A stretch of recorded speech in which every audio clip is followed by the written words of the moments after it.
welcome to another episode of Azania in Therapy with your host Thabang Tlaka. Today, my guest, a regular contributor to a few radio stations. She's a mental health advocate, a parent coach. Can we welcome Ayanda Tetyana? Did I say it properly? Tetyana. Tetyana. Oh, do you know, what does it mean? Do you know what it means? No idea. I've been wanting to find out as well. Okay, but it's a Xhosa surname. Something.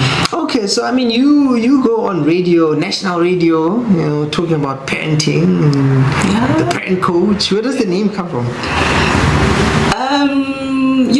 The parent coach is literally just something I just came up with to make it as easy as possible to explain what I do, because it's a very weird thing to try and explain to our people. And I try to find like something that will really stick, so that you can remember. Of course, every time I say I'm a parent coach, everyone wants to know what do you mean. Explain it. And really, that really came from my own personal experience. I became a mom very young age, like 21. Broke, had nothing, didn't know what I was doing with my life. And like confronted with the fears of what's the worst that could possibly happen. I remember it so vividly because I speak of it quite often. Being in the public hospital with my son, trying to put the diapers on, fumbling, crying, like not knowing what to do with myself. Was the staff kind to you? No, they weren't. They were like, "Yay, sister!" Listen, I gave birth at home.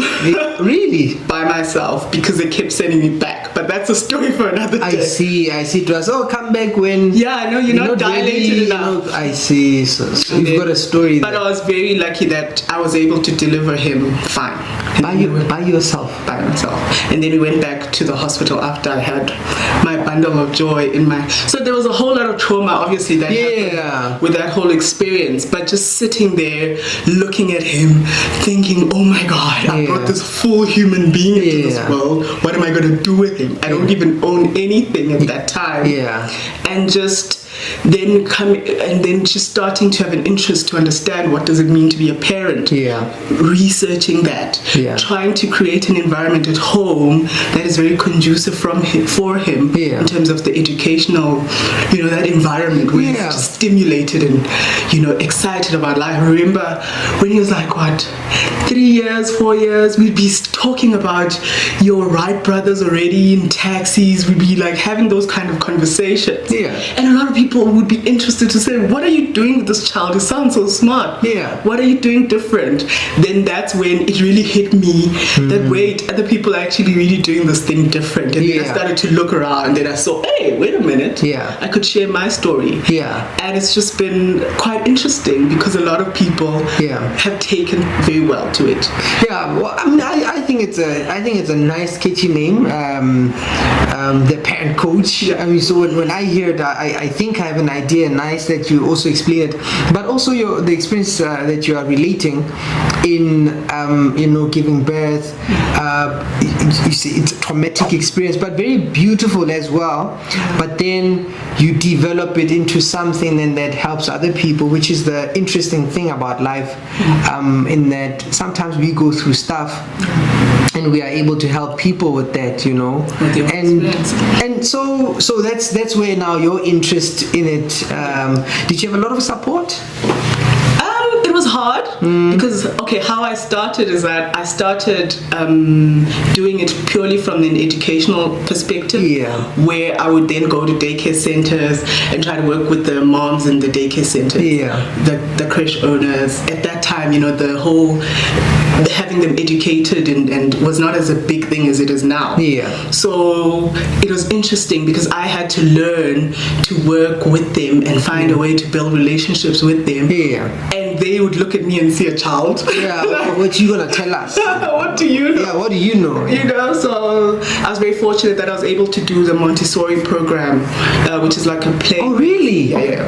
Wow. And and it basically really helped me in terms of that. But you know, Tom, I got to do that, but I felt so, you know, when you're trying something and you're like, yeah, sure, like there's something, I'm doing it, but we need more. Yeah, because you try to do the education, but you see this child is already not here. There's so much happening, and then I just didn't know what to do. I felt like I was missing the tools. Hence, I went and did the psychology, as adding that to the aspects of what I am, even though I've done the coaching programs and all of that. Just to have a much more deeper meaning of understanding what does it take to be who we are. The interesting thing, you know, that I'm picking up from what you're saying, I remember I was reading a story. It was about this father. He had a child. His son was, I think, disabled. He was wheelchair bound. So one day his son watches a race, I think, at school, and the son says, "Dad, I want to do that." And the dad, big guy, very obese, and looks at his son and who says, "I want to be in the race." And the father goes, "Oh my word, I just want to watch the people."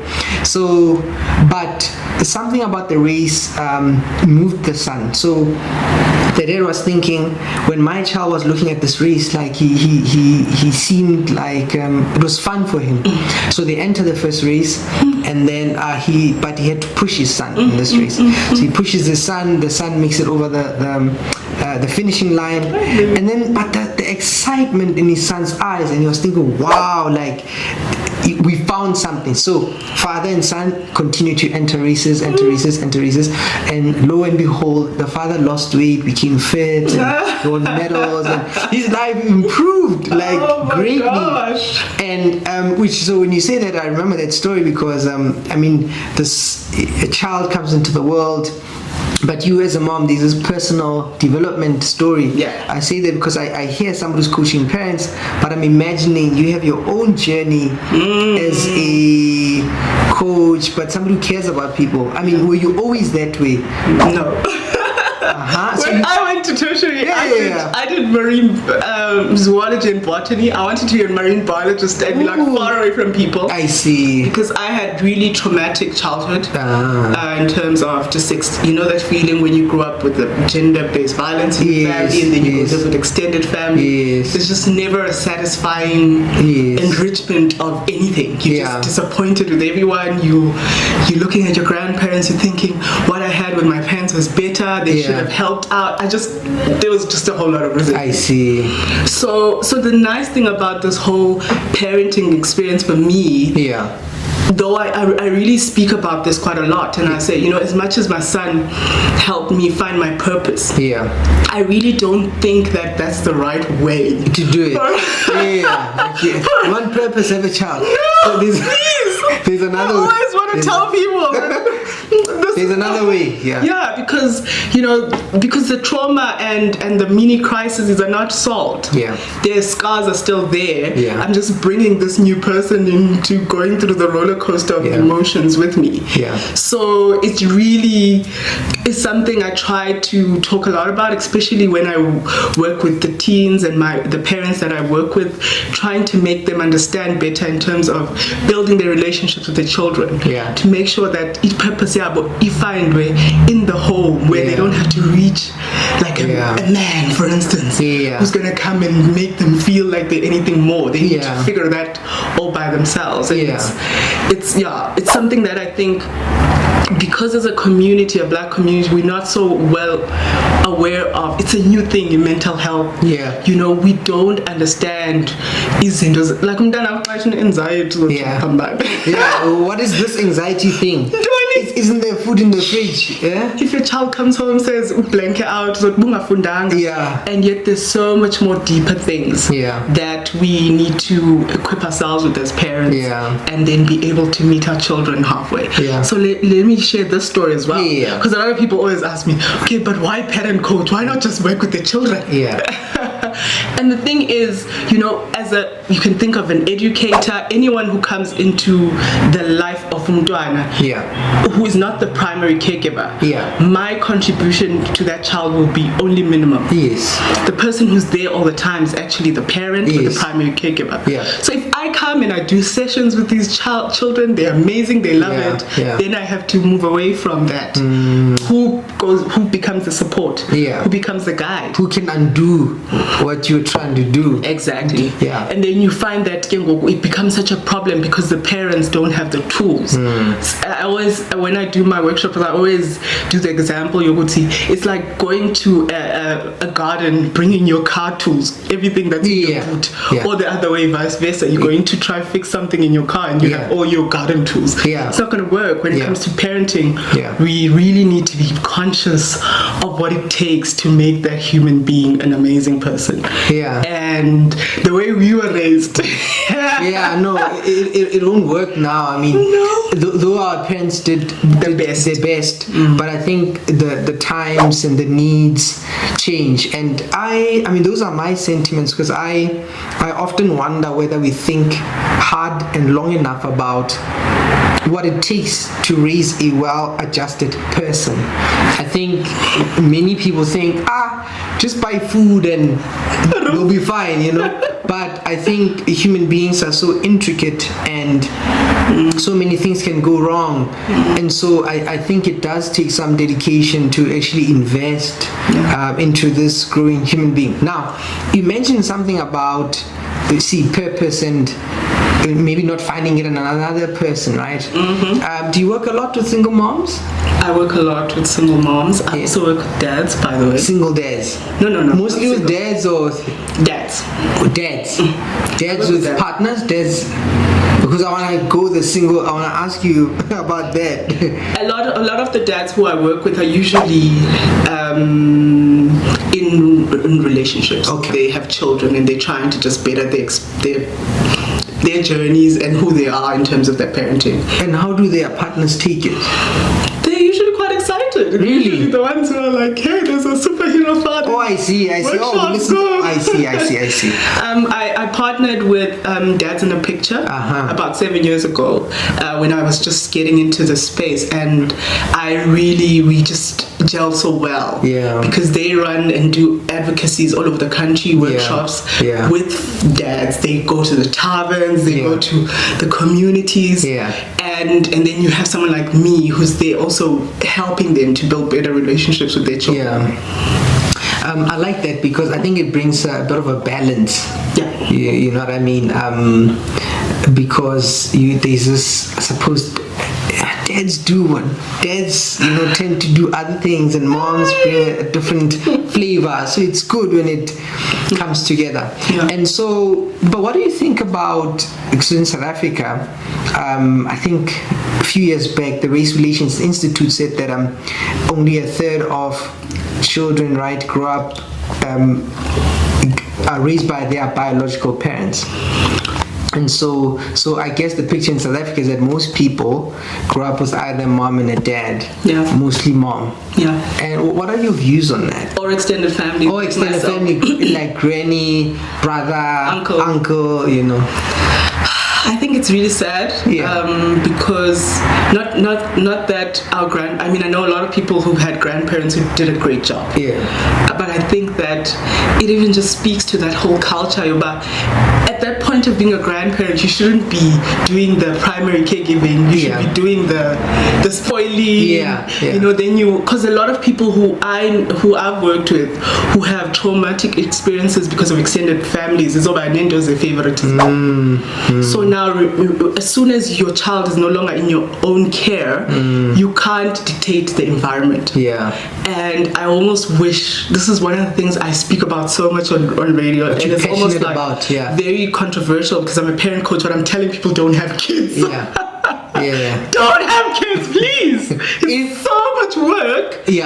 And I wish people understood how ready you need to be. Like, you need to be ready to, it's a challenge to our dads in South Africa. Yeah. You need to be ready to give up half of everything you have to ensure that your child has a better life. Yeah. You need to sacrifice your own emotional, your time. If it means maybe kissing where there's a fight with co-parent and you're not getting along, you don't take your ego and say, because you're thinking about your child's future, you're thinking about the impact that you have, that you bring to the table, and what will happen if that's not there.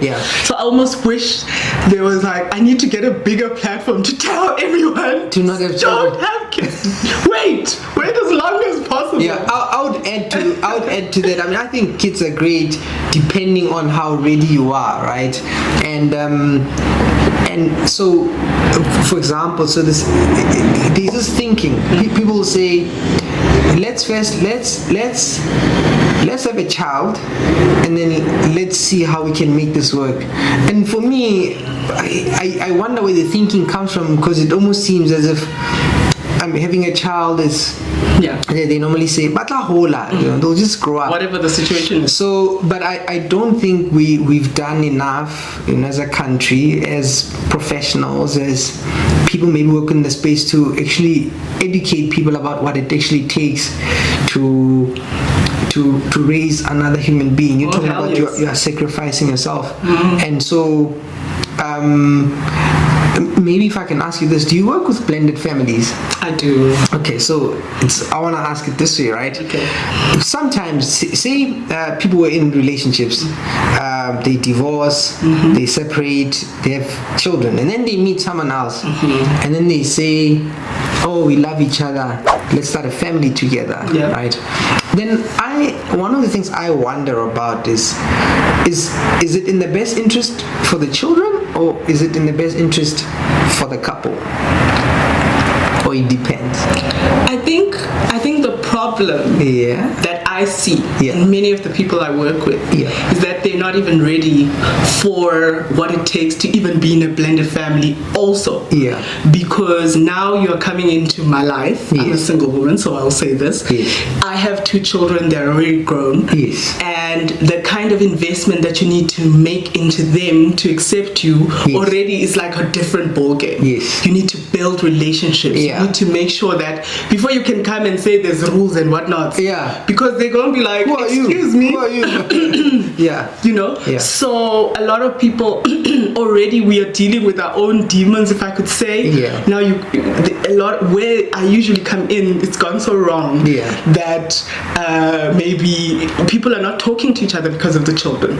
They don't want to be in the same spaces with the children, because they just did not think a lot about what is this going to mean to the stepchild.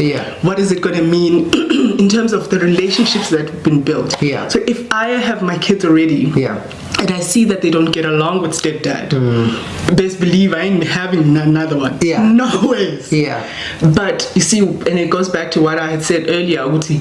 Now the problem is that a lot of us, in terms of how we identify ourselves, we see our purpose, we see our values and our beliefs, we don't really think about those little things. Even when we find our partners, we don't think about, okay, in terms of what I have planned for myself, what are you bringing into the table?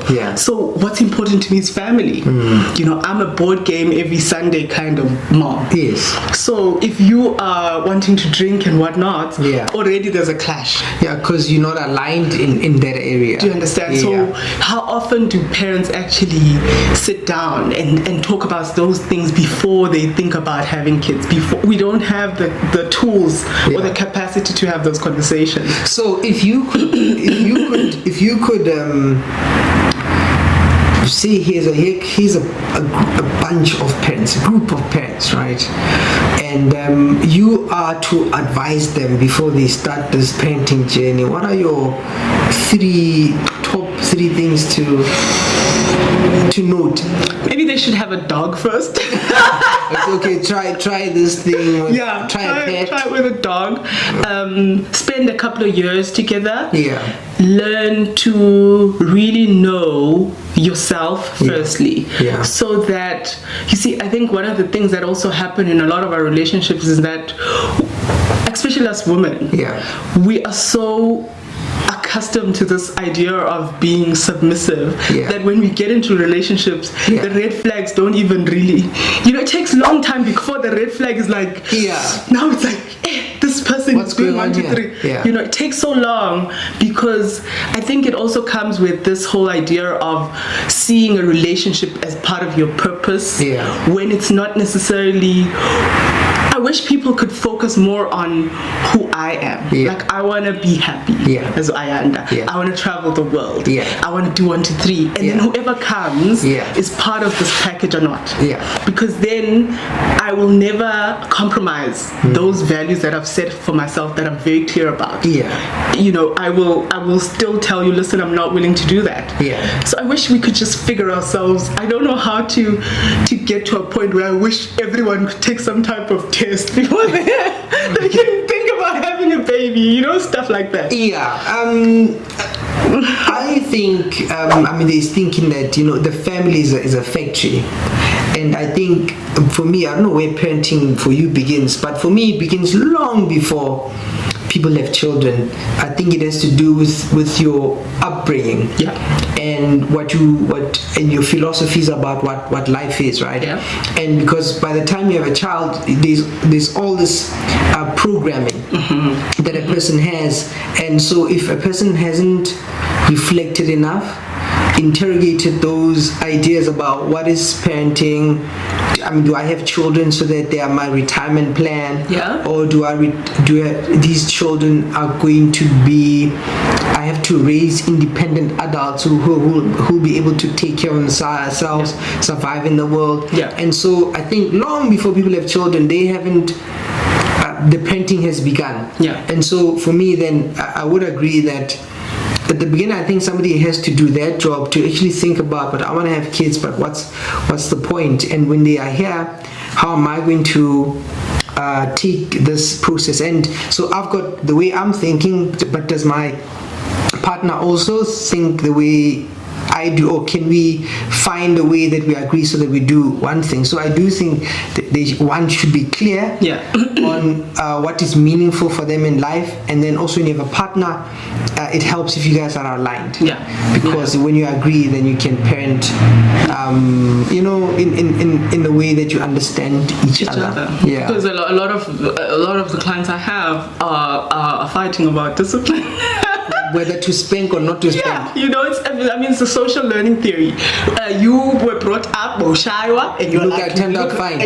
That word. I turned out. But my question is always really. Yes. Did you turn out fine? So what do you think? Should we spank or not spank? I definitely don't condone spanking. In my son's 14. I've probably spanked him only twice in his life.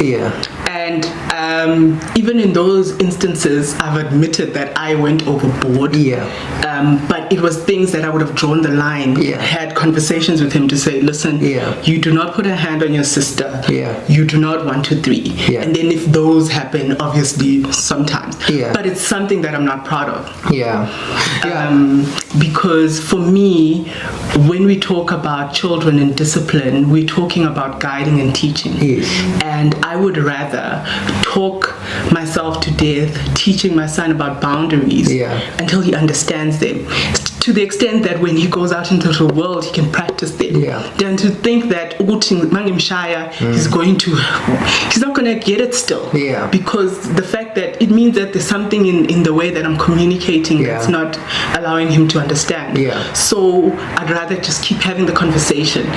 One of the issues that we've been having now, because he's 14, the little bundle of joy I was talking about. He's a big guy now. And you can imagine 14, single mom, discipline is an issue. But then the other day we watched a Netflix documentary about teenage brain. Teenage brain. With him. Like, let's talk about these executive functions and So let's see what your frontal lobe is doing. So I like parenting in that way, because I think that if he's struggling to understand, let me try and explain to him. Let me show him that things like any choice that he makes has consequences. So for me, you know, a lot of parents will like panic. Their kids are going to tertiary institution. They don't trust them. They're not sure that they're gonna cope. Blah blah blah blah. And I always say, you know, parenting is like there's two roles we take over when we parenting. Yeah. The first one, we frontline stuff. Yeah. No, don't touch that. You're gonna burn.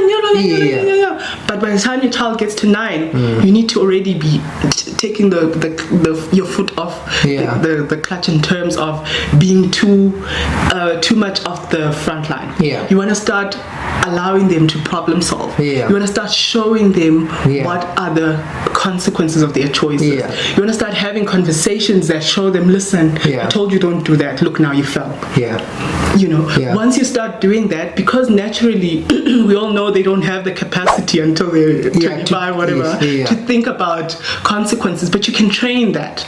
You can train it. And I think the biggest issue that we have with our teens now, there's the pregnancy issues, all of that, is that as parents, siyabaenzela decisions. We're not asking them, what do you want to do? We're not showing them, okay, this is what this decision looks like. If your child is misbehaving, take them to go visit a prison for a day or two. Give them that listen, this is what's happening. If you know your child is having unprotected sex, do things that will make them see the pain of what this means, and then sit down with them, friends, almost like friends, especially when they start being teens. Say, do you see what that has made? Look at those young people who are pregnant. Do you understand what that means to them? Their lives will never be the same.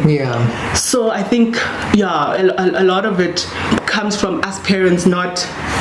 Of course, as I said, we don't have the tools because it wasn't done to us. So how are we going to get those tools?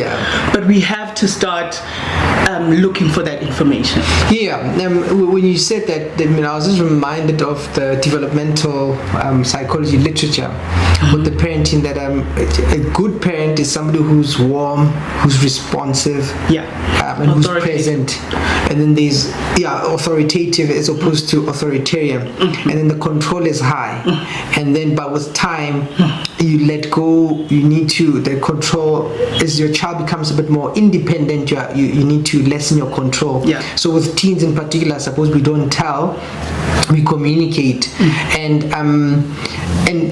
it was just making me think then maybe partly what we struggle with, or what parents also struggle with, is just actually thinking what the purpose is because of parenting. Because in my mind, when you have a human being that you are raising, you are thinking that, okay, tomorrow I'm not going to be around to help you, so I have to prepare you to survive tomorrow. Oh, hell yes. Which has to do with, say, discipline now. Going back to the idea, for me, I ask myself, when do you discipline a person? Like, when they do what? Like the hitting part. I want to make that one clear. So I don't understand, when you hit a person, when do you hit them? And for me, I think what we are trying to do is teach boundaries. And I think what we are trying to do is to not be in a hurry, because I often think there's so much demand on a person. You have to do your work, and you have to study, and you have to parent, and then we don't have the time to teach. And so there's a saying that says the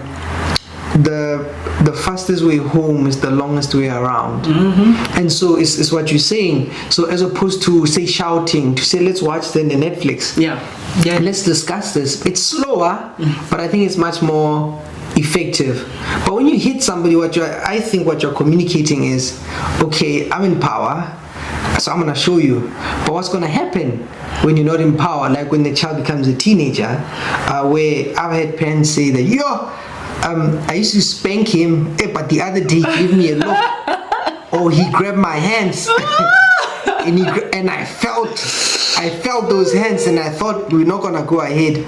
So I do think don't spank. I think go slow, or rather teach, and rather think what's the whole purpose. The other thing you touched on is more, say, the conversation then about, you said if your child is having unprotected sex, right? So that conversation. Your thoughts on it? I've been talking to my children about sex since they were like 6, 7, but in different at age appropriate. I look at sex as as a biology thing. Whether it's the vagina, penis. It's not something that I want to sweep under the carpet. Something that I want us to have these very open conversations about. I'm happier when my son hears something from school and says, "Mom, they said this. They said wanted me." Ooh, yeah. We've unwrapped a female condom. We've unwrapped a male condom with my 14-year-old. And we've talked pads. He's seen them. I've explained what they're for. And even instances where I'm like, and in the instance that you see a young girl who's maybe might have blood, give them your jersey. Those kind of conversations are so important, because for me the purpose, and you talk about, you mentioned the purpose. When I was picturing the journey I'm going to take, or where I was going with this young man, so I think about the purpose of him being a father, being a brother, not just taking care of my daughter, the nieces, the girlfriend, you know, and I've had to be very open about things like the boundaries, the consent. What happens if he sees a girl who maybe has a skirt with a little bit of blood there, taking off that jacket and jersey and saying, hey, cover yourself. You know, just for me as parents, we are in a position where we make that not a taboo, where we make our children able to get into the environment and get along with everyone, where we prepare them to be the kind of young man who any girl will feel lucky to be with, because you have prepared them. Now I know it's hard, because in many instances we don't even have those sex conversations with our own partners. Exactly. So it's like, so you don't talk to your partner, but with the children. But I like your approach, because I think it's useful. I mean, with our own children, for me, I think it's that long conversation, of course, and I like the biology approach, because first we talk about your body. These are the organs. This is your personal space, and then I think with time, you know, you start now adding other details. You start getting more specific. Because I think parents, when they think about that topic, they think, oh my word, what am I going to tell the child? So I like the approach in that we're talking biology, and then at the appropriate level and with time we start increasing the vocabulary, the concepts, because they do understand. Now you have a son, right? And a daughter. So my curiosity, because you mentioned the son, is about what do you think about young boys and them being affirmed? Because my suspicion, or my observation, is that we live in a world where we teach the boy to be kind and to be loving, but I think part of what we also miss as a guy is like, it almost sounds as if you need to curb your ambition, you need to be nice, but you need to be gentle. But I don't know, as a man, that is appealing, because as a man you want to be driven, and you know, and it sounds like it's like a swear word, or it's like a bad thing to be that way. I have a very interesting experience with this, because my son is an introvert, but he is a very I know my ish kind of introvert, and you tell him something, quiet confidence. He's gonna go read it about it and tell you. The other day we were talking about gravity, and I thought, because I didn't know better, that there's certain places you've heard about in the world where you can like almost float and stuff like that. I actually thought that means there's no gravity. I see. But let me tell you, by the end of Sunday, I understood that gravity is the cover chart. What? And I was like, to school. Oh, okay. So I think the environment that we bring our children up allows for them to be that confident to say, wait, but what I know is 1, 2, 3. And then also I think the if you bring it and align it, for me, values is everything. Values and beliefs and attitudes, everything. Because once you align that with all the experiences that they're gonna go through, they'll always gravitate towards what you've taught them in terms of that.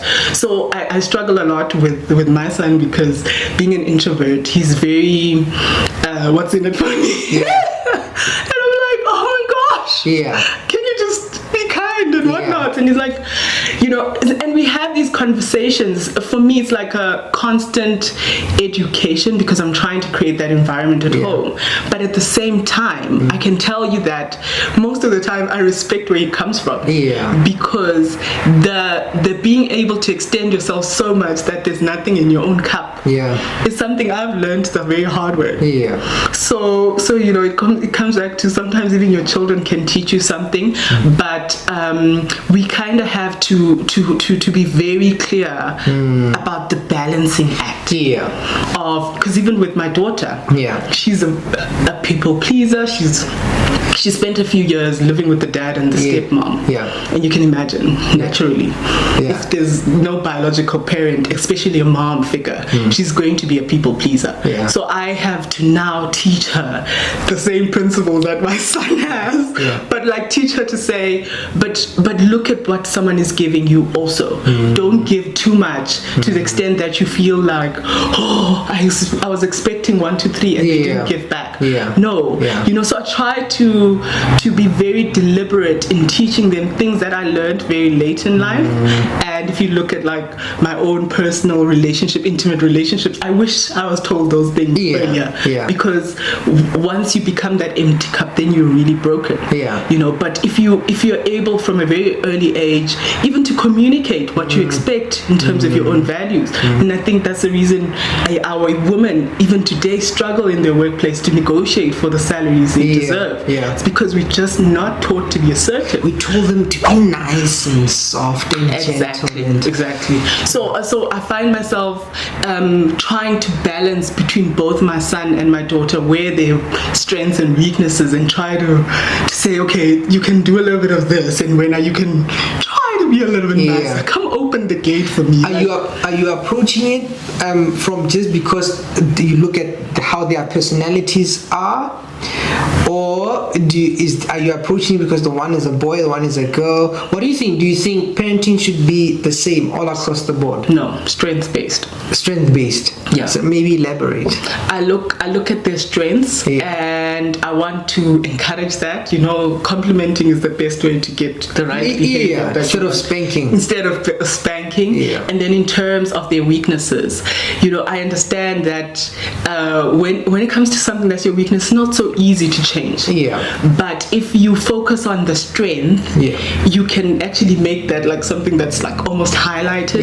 So I try to work on it that way, because if I think of my son, his weakness would be he's mean-spirited most of the time, but in his mind he's just being honest. And then I want to say to him most of the time, what I usually say is like, okay, you can be honest, but just say it from a respectful place. So I'm acknowledging his strengths, but I'm putting a boundary to say, be that. And he's gotten clapped a few times at some family events because he said things that, in the traditional, that's not what you said. We don't say it here. And then I said, that's the consequence of you have to make it sound respectful. And this is the environment that expects something very different from you. Where we come from, you may say someone is drunk, but once you get a makaya, that word is a big taboo. They will keep beating you up. So you need to close your mouth. And which is, I suppose, it's a balancing act, right? It's a balancing act. And now talking about a makaya and being in the burbs, and what do you think about this?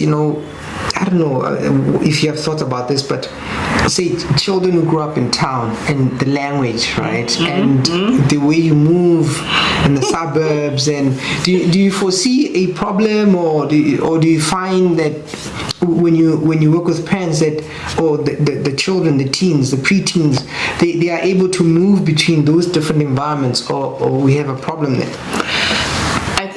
I think they do have problems in many instances. In what I've noticed is a lot of my single moms are the ones who have the bigger issues. And it's just maybe I think a problem is that we have associated success with how you speak English, with all of those things, and then it's really sad when our children have to go back home and they can't speak the language. I like to talk about this because my son, he's stubborn. How does he feel when does he ever hear you talk about him on the radio, or when you? What does he say? Mom, stop it! He does. Don't talk about me so much. No. I've actually even done some interviews with him. Really? Okay. And I wanted to hide because he's very honest, and sometimes he jokes in his, these teens when they joke, and I'm like, you must say you're joking. Don't just leave it there. Other people won't know. I was just trying to say that, I think for me the balancing act with that is a son who has ideas about where he wants to go in terms of his own future. My son is interested in computer science. He's into coding. He puts things together, machinery and all of that. So already he's very clear about where he wants to go in university.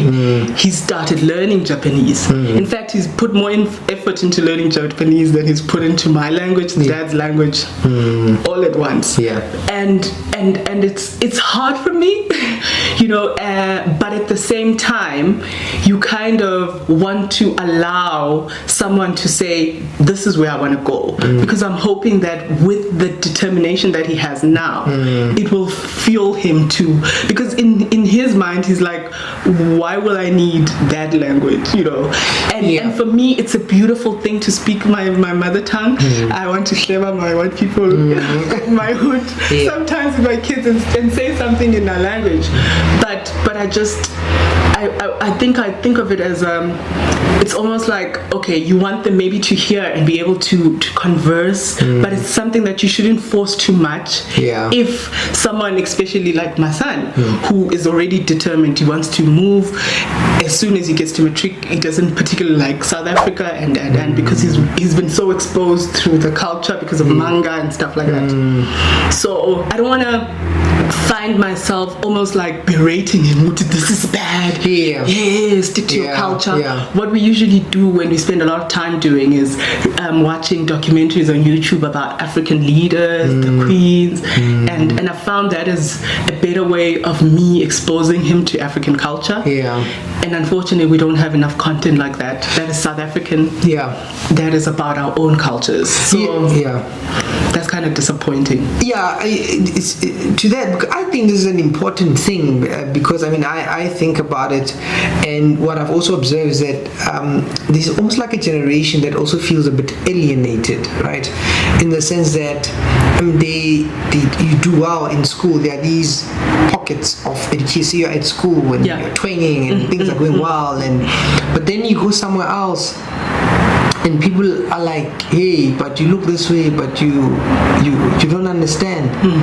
They don't even say that. They're like, yo, so, and that's very sad. And so then I find that there's like a group of young people who struggle they look a certain way. So it's not like, I'm not really white or Western, but I'm also not really black or so where do I fit? And then there's like this conflict that people struggle with, and I'm wondering if we don't sort of create the content, if we don't address it, I think I don't know what will happen, but I foresee people struggling with their own identity, because part of also traveling in the world is that when people start saying, but you are not from here, or go back home, where are you from? Then there's it does something to the mind, and so it's something I think about. I certainly think we need more content, but I like the approach that you learn about African leaders. Do you teach about Black Panther and all that? That doesn't really count. We do a lot of history, like serious history. I wish though that there was more. Like, I forgot that we were watching some Kenyan king who fought. We even watched the documentary that the King's Woman is based on. Because I like to kind of have the real story behind these things. Yes. But but as I'm saying, it obviously the whole media industry is a complicated one in terms of what do we watch and what do we consume. But I wish that there was more books that were easily readable for them. Yes. That will make our culture look beautiful. I actually went to it was a book launch with Ziggs Mda. And I think it's his latest book. He said something interesting, and he said he had promised himself that he wouldn't write other books, but he's found himself thinking about he actually wants to write African history from an African perspective for children. And I thought, wow, actually, because that's the content you wish we had. He made the point. He says most people think African history begins when young Van Riebeck comes, but there's a time before then. And so that's what happens there. So I also know that you are I was going to ask you about self-care, but I know you are involved in a few other organizations, maybe yes, it's my second last question. So those, so you spoke about Dads in the Picture. Who else do you normally work with, and what do you do there? So it's Dads in the Picture. I work with another organization called Roots. It's basically a mentoring program that's based in South Soweto, and we just work with these teens, just trying to give them that content. They do debates, they do all these things, and we try to do the mental advocacy for them in terms of their minds, just all the questions that they have about what that is. And I do a lot of talks with their parents as well. So generally, basically how I work is I run workshops in primary and high schools for parents. And try to break down positive parenting toolbox. So I've created like a positive parenting toolbox. I try to break that down, make it as easy as possible. Simple things like hugs. Physical warmth. When you're hugging your child, you're saying you are perfect. I can see you. Everything that you are is. Besides, they're also sensory. It does make a difference. Absolutely. And also like small little things like look at them in their eyes. Yes, we are watching a series. Sometimes don't look. You're looking at me. You're saying look in the eyes. it talks a lot to their self-esteem. So look them in the eyes. Things like how do you compliment them when to see them doing good. Yes, they will do nonsense. I'll hear them in the other room and I'm thinking, oh my Lord, did that child just say that? But I'll ignore that. But when I heard something nice, I'll come in and I'll give them a high five. In my house we do 3 hugs a day. Minimum. Definitely, especially with the 14-year-old. Oh, is he not at that stage? He's like, let go. This is too much. Drop me off there. Just walk away. In fact, we even have this little cute thing that we do when he's being naughty or doesn't want to listen, where me and the sister will just like get on top of him and just kiss him, and he'd be like, stop, I'll do whatever you want. Because he's like he's at that age. But talking about those things, I think one of the ones that are really, really important to me is just understanding that in order to build influence, to have influence over your children, they have to like you. You have to be present. You have to know them. And I know that it's not a privilege that everyone has to be as involved as they'd like to, but wherever you can, but people think of it as these fancy, expensive things. I'm talking something as, yes, I have all the board games because I've invested over the years. Card games, the ones Crazy 80, whatever, have that time every week where you sit down and play. The reason we play board games every week is that I found that I get along better with my son when we are connected like that. Once we detach and spend more time in his room with his phone, then you can tell the tension. So when we constantly do that, and he likes to beat us in all the games, he'll always win, and he'll like, there's a competitive element to it there. And even when he had PlayStation, I would sit down and I'd play with him, and he'd whip my ass, and he'd be like, You know, it just allows that because I always say that my position as a single mom, raising a son, and where I'm trying to be the motherly, nurturing, and the disciplinarian, makes it much more harder for me. But now I have to go the extra mile. You know, I mean, the stats show that children who are raised in single parent household actually are more likely to drop out of school. They're more likely, the problems are like, so what does that mean? It means for every SGB event, I'm trying to make sure that I'm there, just so that he can see that I'm there, so that every time he comes back and he wants to tell me a story about the exam and the question that he didn't understand, I'm sitting there, we're researching the question together, you know, trying to just show that I am doing the best that I can with what I have. I never agree to people say I'm the mom and the dad. I can't. Anatomically, I'm not. I think we should have a conversation about that, you know. But maybe lastly, for now, I also know that you have some thoughts about self-care and stuff like that. Maybe just for those who watch and listen to this, right? Parents who are feeling tired, you know, who are like just feeling that, you know, this is rough, you know, what would you say to them, you know? Oh, just quickly, and I forgot the question you had asked me. So one of the two things that are part of my organization is I have the Superhero Fathers workshops that I run once a month, and then I have the Wow Moms Club, where we do support for both single moms and married moms. So I see. Okay. I feel like moms are just moms. We do all the work anyway. So in terms of self-care, one of the things that I always talk about is, first of all, build a support group wherever you are. I'm talking, and it's so awkward because now we get to these suburbs. It's not the same as the guys where you go ask for onion, you know. But you have to start building those relationships.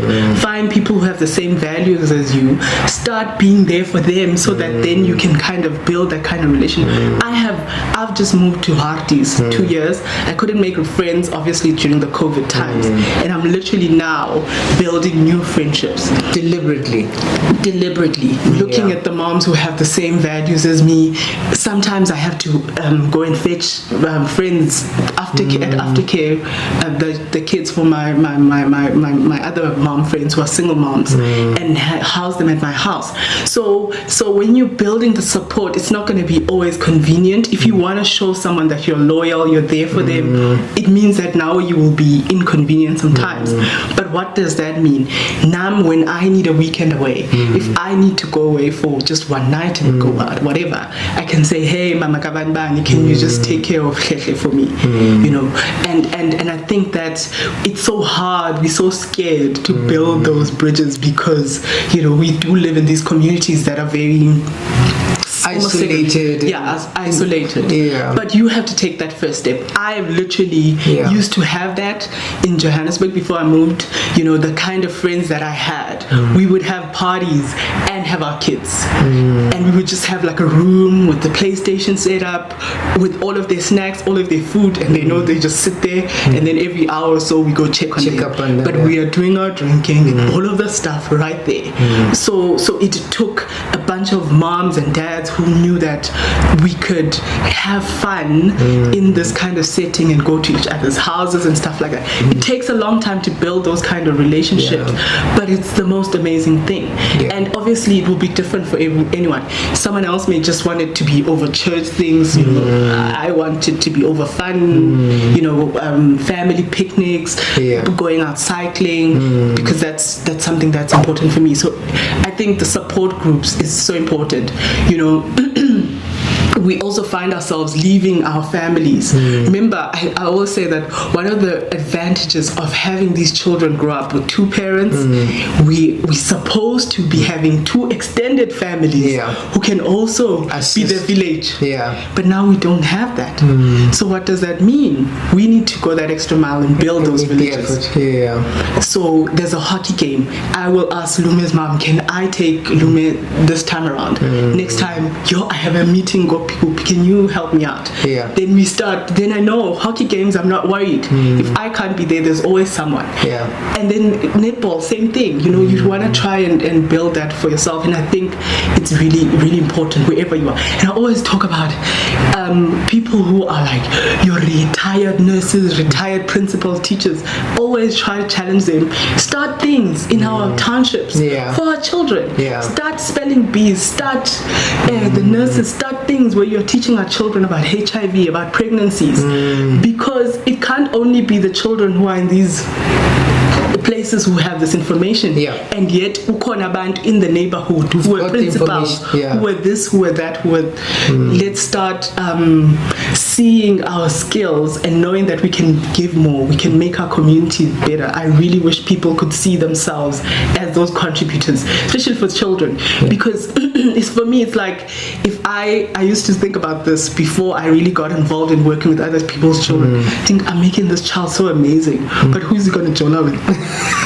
Yeah, because the child does not grow up in a vacuum. No. That once you've made your perfect child, they have to go in the world. So it just helps that the village has we are all parenting together, doing our best, so that our children meet each other and they are well adjusted together.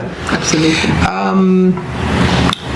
Maybe a final thought. I'd say self-care. Parents who are tired, but you're answering with the support, I suppose. Yeah, I think that's the most vital. Yeah, because then you can say, I need time out. I need. Makes sense. I'm going to be preparing for my exams on the weekend. Can whoever take care of the children? Wonderful. Because you just don't have that extended family stuff that you'd normally have. Yeah. And I just think a lot of parents don't realize how much they could benefit from going out there and getting. I usually say to people, once a year, just go and book yourself into some therapy. Yeah. Just tell someone and not have reservations. Yeah. Or whatever. Yeah. And there's freebie ones if you're not able to afford it. This is one of the things I say almost in every interview that I get in terms of my platform. Go to the public clinic. If it's not, it's a counseling hub. There's online ones. Find someone who you can talk to, because a lot of people would be experienced. A lot of people who I work with would have things like anxiety, and they're not even sure what that is. Exactly. Until you really make them tell you what they're feeling. They never knew that they were having anxiety. They never knew that these feelings were fear. They never knew that they were being overwhelmed. And it's just this, you're always ready to go because you have this really demanding life. But you cannot pour to the extent that your own cup is empty. I think then there's nothing to pour. I think that's a beautiful metaphor. And a beautiful place to kind of pull it together. You can't pour from an empty cup. You need to be filled, adjusted, okay to give. But I feel your passion. It sounds like we're gonna have another session. We're gonna have another conversation. But thank you for coming through. Oh, it's my pleasure. It's quite enjoyable. I'm a big fan of your show. Thank you very much. I've learned so much from the psychologist to come here, so I'm excited. Great stuff. Thank you.